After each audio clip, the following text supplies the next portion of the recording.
Immunity, प्रतिरोधकता, इसके संबंध में आज हम चर्चा करने जा रहे हैं। इम्यूनोलॉजी, प्रतिरक्षी विज्ञान, इसके अंतर्गत हम इसका अध्ययन करते हैं। प्रतिरक्षी विज्ञान वह विज्ञान की शाखा है, इसके अंतर्गत हम देह के प्रतिरक्षा तंत्र के संबंध में, उसमें एंटीजन एंटीबॉडी की चर्चा या उसका अध्ययन करते हैं। उस विज्ञान को प्रतिरक्षी विज्ञान कहते हैं। अब हम बात करते हैं प्रतिरोधकता, इम्यूनिटी, जो देह की वह क्षमता जिसके अंतर्गत विभिन्न जो जीवाणु हैं, विषाणु हैं, अन्य प्रतिजन हैं, उनसे लड़ने की क्षमता पाई जाती है देह में, उसे प्रतिरोधकता कहते हैं, जो हमारे शरीर में उपस्थित पाई जाती है।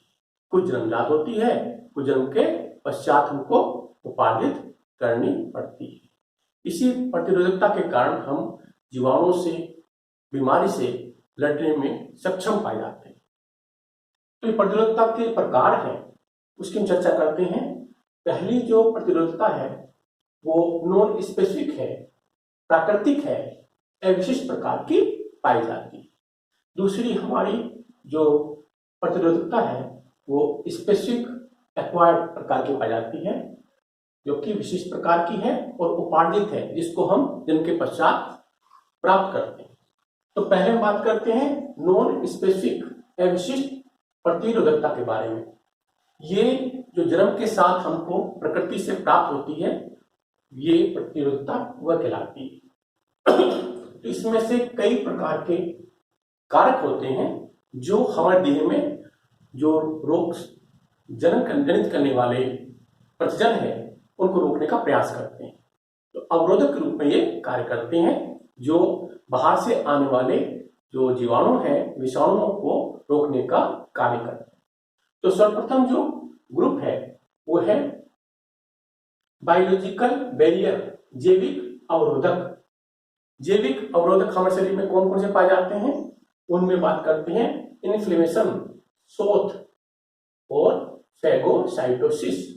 दो क्रियाएं हमारे शरीर में पाई जाती हैं जैविक अवरोधक के रूप में, इनके द्वारा जो बाहर से जीवाणु आते हैं उनसे हम लड़ते हैं। इस शोथ जो प्रक्रिया है शरीर में, जैसी प्रतिजन हमारे शरीर में प्रविष्ट होता है, वहां की जो धमनियां होती हैं उसका व्यास फैल जाता है, बढ़ जाता है, जिससे कि रक्त का प्रवाह उस अंग में बढ़ जाएगा।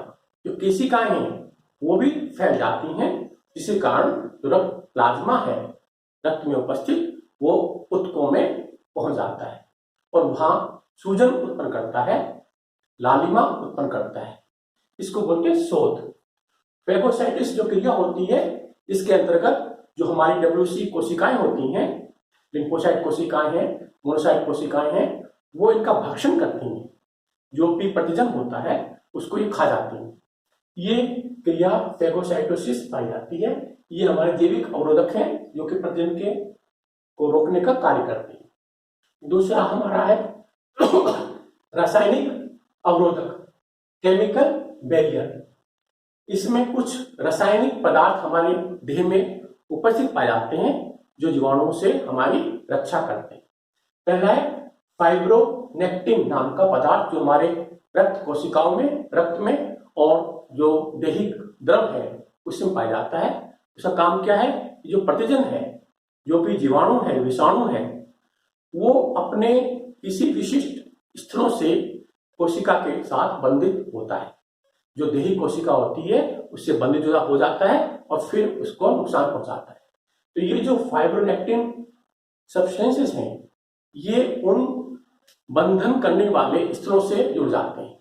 जो प्रतिजन होता है उसके बंधन करने वाले जो स्थल हैं उनके साथ बंधन स्थापित कर लेते हैं फाइब्रोनेक्टिन, जिसके कारण वह प्रतिजन जो हमारी देही कोशिका है उससे बंधन करने में असक्षम हो जाता है।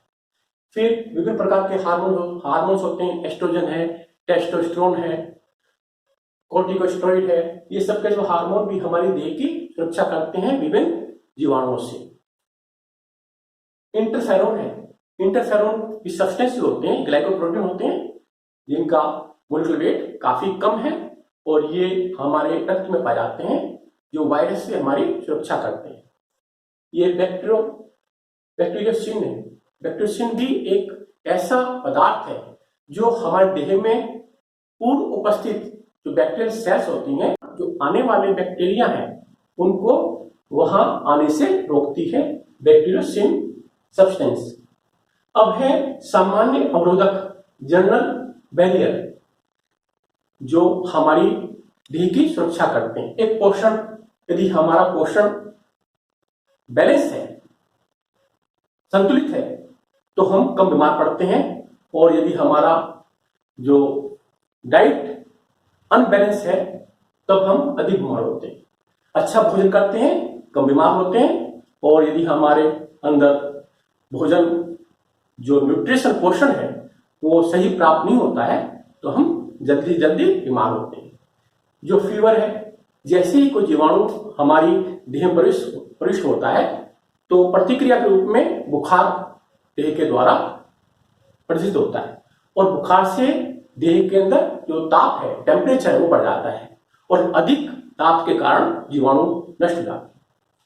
जो एज है, आयु के साथ भी ये जो हमारे जीवाणु से लड़ने की क्षमता है वो घटती बढ़ती रहती है। जैसे जैसे हम बचपन से जवानी जाते हैं तो हमारी प्रतिरक्षी तंत्र विकसित होता है और लड़ने की क्षमता हमारी बढ़ती है। लेकिन जैसे जैसे हमारी आयु बढ़ती है, हमारी आयु बुढ़ापे की तरफ बढ़ती है, फिर हमारा जो प्रतिरक्षी तंत्र है कमजोर होने लगता है और हमारी लड़ने की क्षमता कम होना शुरू हो जाती है। जेनेटिक फैक्टर होते हैं, कुछ आनुवंशिक कारक होते हैं जो हमारे देह में होते हैं। जो कुछ ऐसी जाति है अफ्रीकन कंट्री में मनुष्यों की जिसमें मलेरिया का इन्फेक्शन होता है, क्योंकि इसमें ऐसे जीन्स होते हैं जिनके कारण जो आरबीसी की संरचना है वो इस प्रकार की होती है कि उस पर इन्फेक्शन जो प्रोटोजोआ का होता है वो हो नहीं पाता है। तो ये भी कारक है, ये सब के सब सामान्य अवरोधक के रूप में कार्य करते हैं। भौतिक अवरोधक, जो भौतिक अवरोधक किस प्रकार के पाए जाते हैं? पहली त्वचा है, जो भी जीवाणु आएगा उसको पहले त्वचा को भेदना होता है अंदर प्रविष्ट होने से पूर्व। तो ये भेदन क्षमता जो होती है वो इस स्किन के द्वारा, त्वचा द्वारा अवरोधित की जाती है। फिर म्यूकस मेम्ब्रेन, जो भी हमारी आंतरिक नालें होती हैं उसमें एक म्यूकस का स्तर पाया जाता है, और म्यूकस का स्तर भी जीवाणुओं को अंदर प्रवेश करने से रोकता है। रेस्पिरेटरी सिस्टम है, जो श्वसनीय तंत्र है हमारा, इसके रास्ते भी जीवाणु अंदर प्रविष्ट होने की कोशिश करते हैं। तो ये भी अंदर से जो हमारी श्वास नाल है इसमें भी सेलिस्मा का स्तर है, और इसमें छोटे छोटे पक्षमा पाए जाते हैं, जो भी कण इसमें प्रविष्ट होता है उसको बाहर धकेलने का कार्य करते हैं। एलिमेंट्री कैनाल, जो हमारी आहार नाल होती है, उसके रास्ते जो जीवाणु प्रवेश करने की कोशिश कर रहा है उसको, जो हमारी मुख गुहा होती है, बकल कैविटी होती है, उसमें लाल ग्रंथियां होती हैं, और हमारे अमाशय के अंदर जो अम्ल उत्पन्न करने वाली कोशिकाएं पाई जाती हैं। तो ये दोनों स्राव जीवाणु को अंदर प्रवेश करने से रोकते हैं। तो ये सबके सब अविशिष्ट रोधकता कारक पाए जाते हैं जो हमारे देह को सुरक्षा प्रदान करते हैं बाहरी जीवाणुओं से, विषाणुओं से। ये हमको जन्मजात मिलते हैं। लेकिन ये दूसरी जो अवरोधकता है, ये जो है हमको प्राप्त करनी होती है जन्म के पश्चात में। ये एंटीजन एंटीबॉडी से संबंधित पाई जाती है। हमारे देह को एंटीबॉडी का निर्माण करना होता है जब बाहर से कोई जीवाणु, विषाणु एंटीजन के रूप में प्रविष्ट होता है। अब ये कितने प्रकार की होती है? ये दो प्रकार की है। एक प्राकृतिक रूप की है, प्राकृतिक उपार्जित रोधकता, और एक है कृत्रिम उपार्जित रोधकता। दो प्रकार की ये पाई जाती है। हम पहले बात करते हैं प्राकृतिक, इसकी जो इम्यूनिटी है इसके बारे में। तो ये दो प्रकार की है। ये भी जो प्राकृतिक रूप से हमारी देह में पाई जाती है, इसमें दो तरीके हैं। एक तो सक्रिय है, एक निष्क्रिय प्रकार की है। एक एक्टिव है, एक पैसिव है। तो दो प्रकार के तरीके हैं जिनसे हम जो प्रतिरक्षी हैं, एंटीबॉडी हैं, उसका निर्माण करते हैं। यदि मान लीजिए कोई भी इन्फेक्शन हमको होता है, हम संक्रमित होते हैं, और संक्रमित होने के पश्चात हम बीमार होते हैं, हमारी देह उस जीवाणु से, विषाणु से लड़ती है और उसके बाद हम ठीक हो जाते हैं। तो इस क्रिया के अंतर्गत हमारे देह में उस प्रतिजन के प्रतिरक्षी का निर्माण होता है। देह उन प्रतिरक्षों का निर्माण करती है जो उन प्रतिजनों के साथ कार्य कर सकते हैं। अब हम भविष्य में उस प्रतिजन के द्वारा हमारी देह बीमार नहीं हो पाएगी, क्योंकि हमारे पास उसके प्रतिरक्षी उपस्थित हो गए हैं, बन गए हैं। ये जो दूसरा है निष्क्रिय प्रकार का पैसिव